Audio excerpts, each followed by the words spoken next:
Imagine yourself waking before sunrise, not because you are eager or inspired, but because a horn has sounded.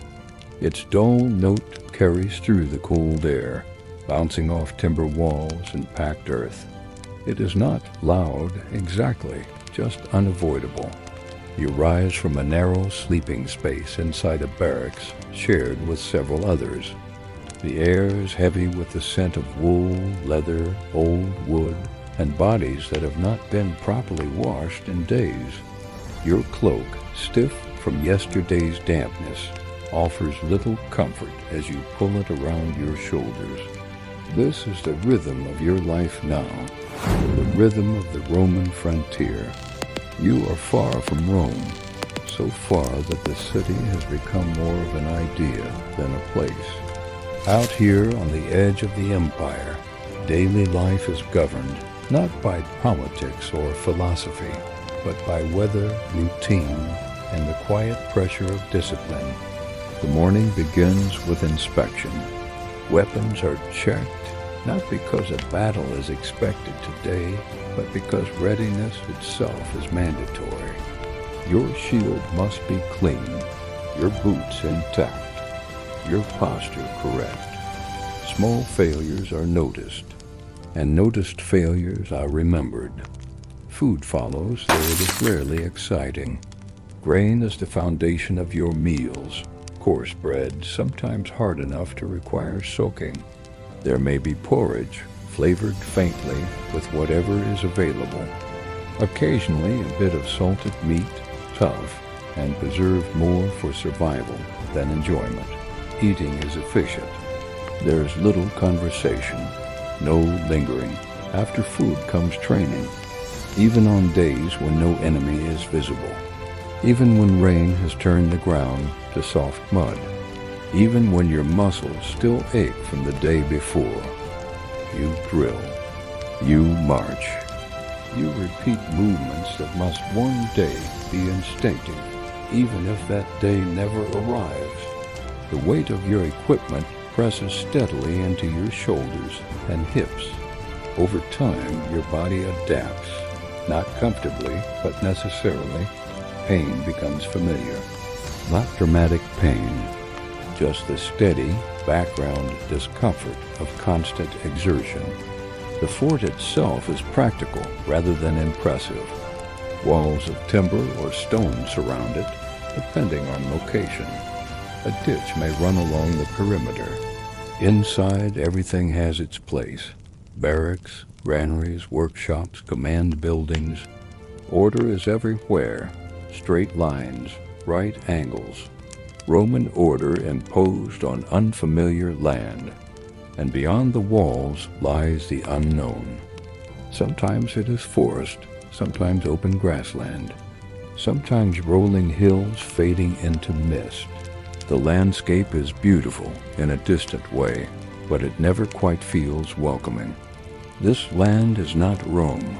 The people beyond the fort do not speak your language, follow your customs, or share your gods.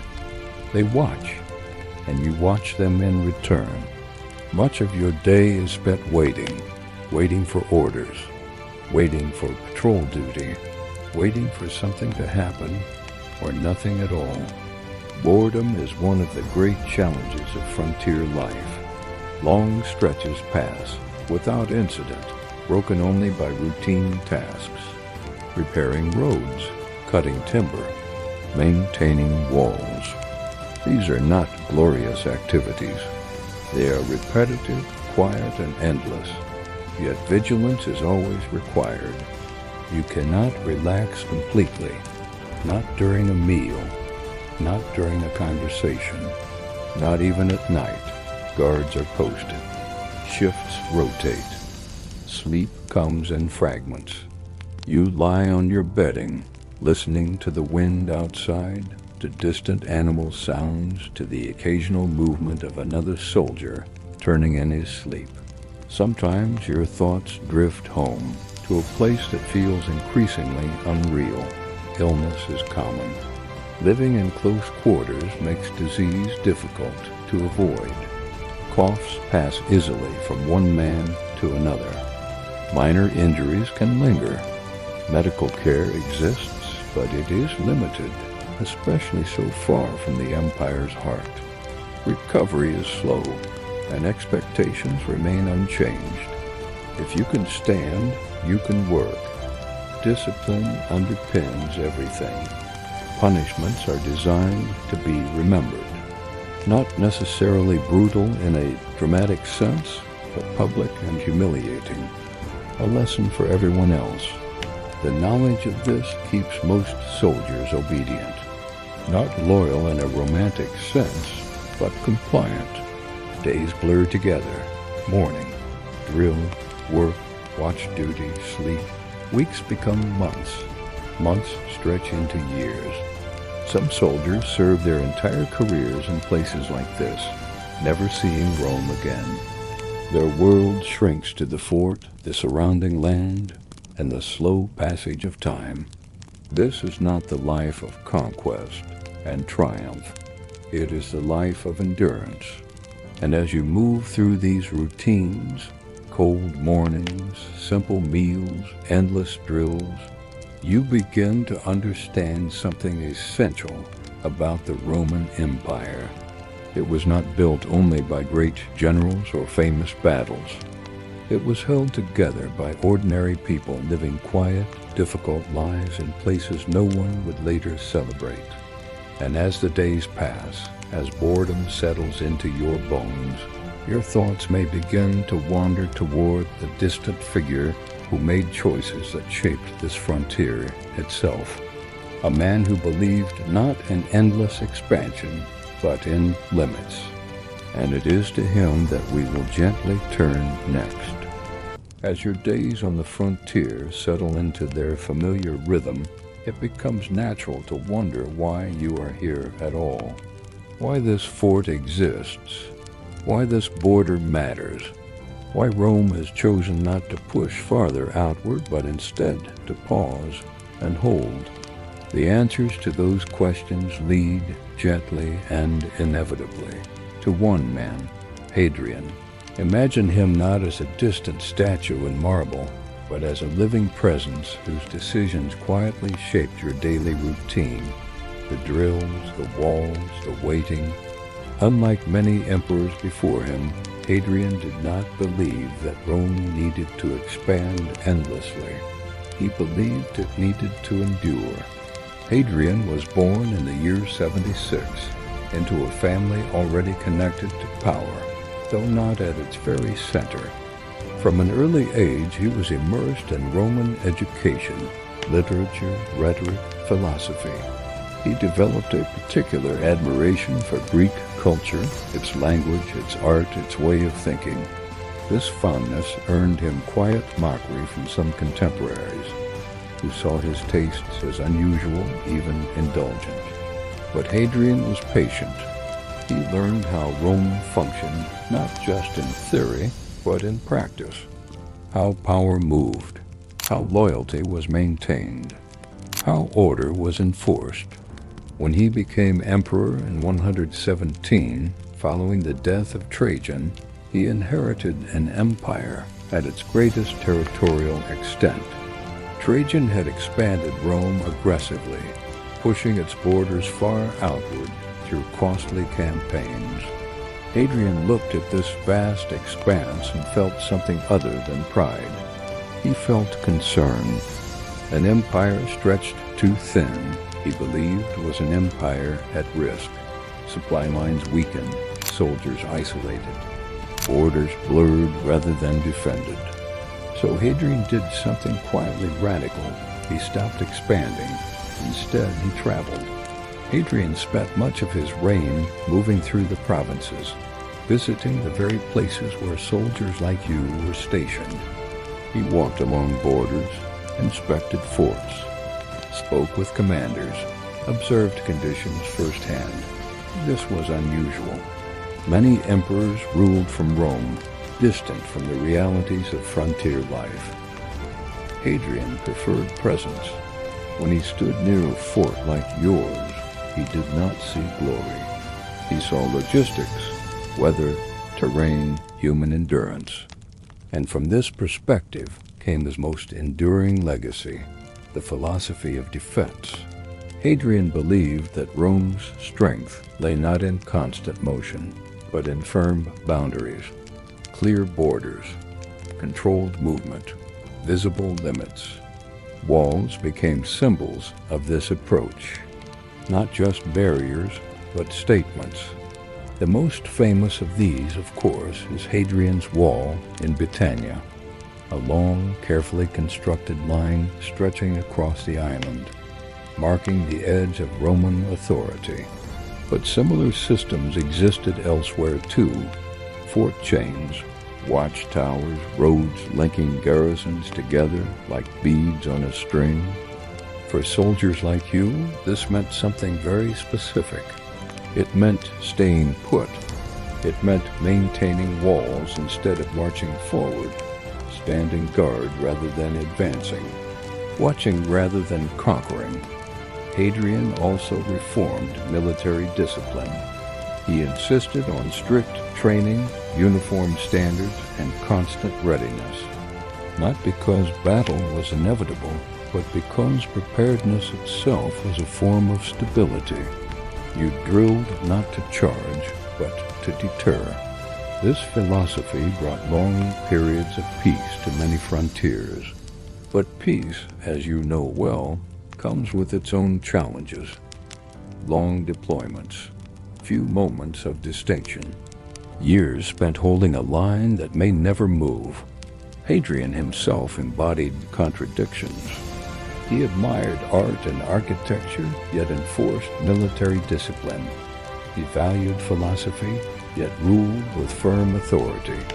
He promoted order, but lived a life constantly in motion. He built cities, temples, and monuments across the empire, many of which still stand in fragments today. At the same time, he could be unforgiving toward dissent, particularly when unity was threatened. Toward the end of his life, Hadrian grew more withdrawn. Illness limited his travels.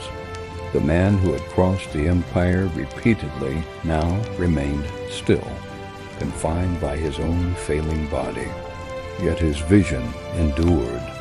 Long after his death in 138, the frontiers he defined continued to shape Roman life. Soldiers continued to wake before dawn. Walls continued to be repaired. Borders continued to be watched. And over time, something else began to happen. Forts were abandoned. Not all at once, not dramatically, but quietly. As centuries passed, some frontier posts emptied. Their routines ended. Their fires went out. Which brings us gently to the question that still lingers beneath the soil today. Why were these forts left behind? And what traces remain of the lives once lived within them? Long after the final horn sounded, long after the last watch was posted, the Roman forts of the frontier settled into silence. Not suddenly, not violently, but gradually, almost politely. Today, when archaeologists uncover these sites, they often find something unexpected. Not chaos, not signs of desperate flight, but order frozen in time. Imagine returning to your fort centuries later. The walls still stand in places, softened by moss and weather. The outlines of buildings remain visible in the earth. Streets can still be traced straight and deliberate, even after so much time has passed. What is missing is movement. No soldiers drilling, no voices calling orders, no smoke rising from cooking fires. The question that follows is a quiet one. Why did Rome leave? There is no single answer, only layers. One theory suggests strategic realignment. Borders shifted. New priorities emerged. Some forts, once vital, became redundant. Another possibility is economic strain. Maintaining a distant garrison required food, equipment, pay, and constant transport. As Rome's finances weakened over time, some outposts may simply have become too expensive to sustain. Climate, too, played its part. Evidence suggests changing weather patterns in certain regions, colder winters, wetter conditions, shorter growing seasons. Life on the frontier, already demanding, became increasingly uncomfortable. Then there is the human element. Soldiers aged. Recruits became harder to find. Local populations changed, sometimes integrating, sometimes resisting. Instead of dramatic collapse, what seems to have occurred in many places was something quieter: withdrawal. Objects were taken, valuable materials removed. Buildings left intact but unused. One of the most remarkable sources of insight into this process comes not from grand ruins, but from small personal items. At Vindolanda, a fort near Hadrian's Wall, archaeologists discovered thin wooden tablets preserved in damp soil. These tablets contain letters, everyday correspondence written by soldiers and their families. They speak of boots that needed repair, requests for socks, invitations to birthday celebrations. They are not the words of men expecting imminent disaster. They are the words of people living ordinary lives. And then they stop.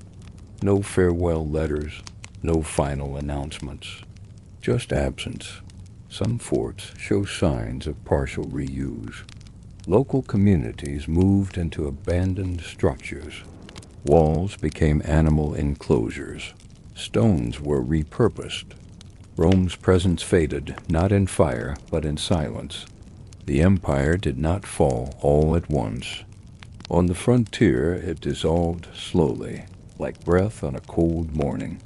For the soldiers who once stood watch, their world simply ended. They left behind their routines, their footprints, their carefully ordered spaces. And in that stillness, another contrast emerges, because while frontier forts were being quietly abandoned, life in Rome itself continued, warm, busy, and full of comfort. And it is there, far from the wind and the waiting, that we will drift next. Ever wondered what life was really like in the Roman Empire? Was it all grand marble villas and extravagant feasts? Or was it a gritty struggle for survival on the edge of the world? Today we're going to dive into two vastly different Roman lives, that of a legionary soldier shivering on the German frontier and a wealthy aristocrat lounging in the heart of Rome itself. The contrast might just blow your mind. Let's start with our soldier. Let's call him Gaius. It's 5 in the morning, and the piercing sound of a horn rips through the pre-dawn chill. Gaius isn't waking up to the gentle chirping of birds in a manicured garden. He's in a drafty wooden barrack at a fort on the Rhine River. He shares this small room with 7 other men. Privacy, forget about it. The air is thick with the smell of sweat, leather, and damp wool. His breakfast isn't a delicate pastry. It's a lump of coarse bread, maybe some porridge, washed down with posca, a sour wine mixed with water that was safer to drink than the local river. After this quick meal, his day is a relentless cycle of hard labor. First, there's the brutal training. Hours of marching in full armor, weighing over 60 pounds. He practices with his gladius, his short sword, and his pilum, the heavy javelin, drilling formations until they are a second nature. This isn't for show. It's what will keep him alive in the chaos of battle. When he's not training, Gaius is a construction worker. He's building walls, digging ditches, paving roads, and repairing the fort. The Roman army didn't just fight. It built the empire, one stone at a time. The work is back-breaking, the weather is often miserable, freezing winters and damp, dreary summers. His hands are calloused, his body is covered in scars. not just from battle, but from years of manual labor. What about his social life? His comrades are his family. They are the men he eats with, works with, and will likely die with. The bonds forged in the barracks are unbreakable. Entertainment is simple. Gambling with dice, sharing stories, and the occasional rough festival. His pay is meager, and a good chunk of it is deducted for food, clothing, and equipment. He won't see his real family for years, if ever. Letters are rare and take months to arrive. He might have a local wife and children, but they have no legal standing in Rome. His life is one of discipline, duty, and constant simmering danger. At any moment, a raid from a Germanic tribe could turn his world into a brutal, bloody fight for survival. This is the reality for the men who held the empire's borders. Now, let's travel over 1,000 miles south to the sprawling, chaotic, magnificent city of Rome. Here, our second character, Lucius, is waking up. It's a leisurely 9 o'clock. The sun streams into his spacious bedroom in a sprawling domus on the Palatine Hill, one of Rome's most exclusive neighborhoods. He doesn't wake up to a horn, but to the gentle ministrations of his personal slave, who draws the curtains and helps him dress in a fine linen tunic. His breakfast, or yentaculum, is a light affair. Bread dipped in wine, perhaps some dates, olives, and cheese. He eats while reclining on a couch, dictating letters to his scribe. Lucius's day is not one of physical labor, but of social and political maneuvering. He spends his morning in the Forum, the heart of Roman public life. This isn't work in the way Gaius understands it. It's a performance. Lucius is a senator. He's here to see and be seen. He greets his clients, poorer citizens who depend on his patronage for legal help or a small handout. In return, they give him their political support, their votes, and their cheers. It's a complex web of obligation and influence. He mingles with other senators, exchanging gossip, debating the latest political scandal, or arranging a business deal. His words are his weapons, and a clever turn of phrase in the Senate can be more powerful than a legionary's sword. In the afternoon, it's time for leisure. Lucius heads to the baths. The baths of Caracalla or Diocletian are not just places to get clean. They are massive social complexes. Here he can exercise in the gymnasium, take a dip in the cold, warm, and hot pools, get a massage with scented oils, and chat with his friends. It's the Roman equivalent of a country club, spa, and community center, all rolled into one. Business is done, political alliances are forged, and social status is displayed. As evening approaches, the real highlight of Lucius's day begins: the cena, or dinner party. This isn't just a meal. It's a lavish spectacle designed to impress. Guests recline on couches around a low table in his beautifully frescoed dining room. Course after course is served by a team of slaves. We're talking about exotic dishes like stuffed dormice, peacock tongues, and elaborate seafood platters. Entertainment might include musicians, dancers, or poets reciting their latest works. The wine of fine Falernian vintage flows freely. The conversation is a mix of high-minded philosophy, witty banter, and cutthroat political gossip. While Lucius is feasting, what is our soldier Gaius doing? He's eating his own dinner, a simple stew of beans and grain, huddled by a fire with his comrades, probably complaining about the centurion or dreaming of the day his 25-year service is up. When he finally retires, if he survives, he'll receive a plot of land and a pension, his reward for a lifetime of hardship. So we have two Roman men, both subjects of the same emperor, yet living in completely different worlds. Gaius's life is about physical endurance, discipline, and the collective. His identity is tied to his unit, the legion. His world is the cold, hard reality of the frontier.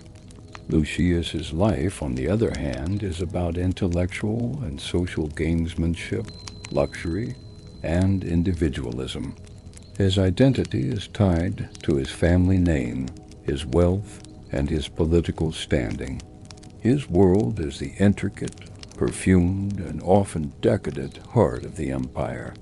One man defends the empire with his body, the other governs it with his influence. One lives with the constant threat of a sudden, violent death on a misty battlefield.